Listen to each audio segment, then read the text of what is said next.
इब्रानियों अध्याय 5। क्योंकि हर एक महायाजक मनुष्यों में से लिया जाता है और मनुष्यों ही के लिए उन बातों के विषय में जो परमेश्वर से संबंध रखती है ठहराया जाता है कि भेंट और पाप बलि चढ़ाया करें।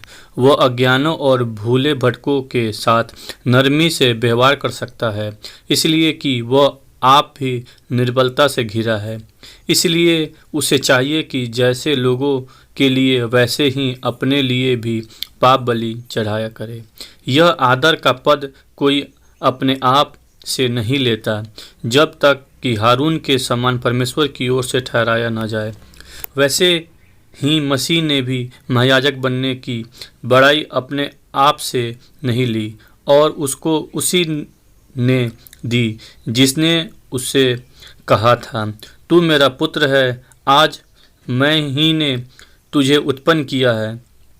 इस प्रकार वह दूसरी जगह में भी कहता है, तू मलकी सिदक की रीति पर सदा के लिए याजक है।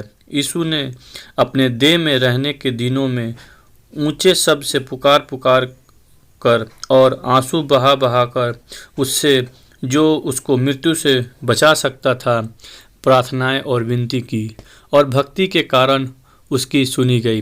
पुत्र होने पर भी उसने दुख उठा उठाकर आज्ञा माननी सीखी और सिद्ध बनकर अपने सब आज्ञा मानने वालों के लिए सदा काल के उद्धार का कारण हो गया। और उसे परमेश्वर की ओर से मलकीसिदक की रीति पर महायाजक का पद मिला। विश्वास से भटक जाने का परिणाम। इसके विषय में हमें बहुत सी बातें कहनी है जिनका समझना भी कठिन है, इसलिए कि तुम ऊंचे सुनने लगे हो। समय के विचार से तो तुम्हें गुरु हो जाना चाहिए था, तो भी यह आवश्यक हो गया है कि कोई तुम्हें परमेश्वर के वचनों की आदि शिक्षा फिर से सिखाए।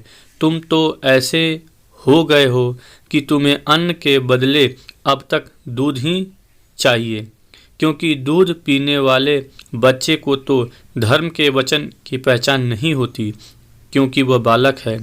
पर अन्न सयानों के लिए है, जिनकी ज्ञानेंद्रियां अभ्यास करते करते भले बुरे में भेद करने में निपुण हो गई है। आमीन।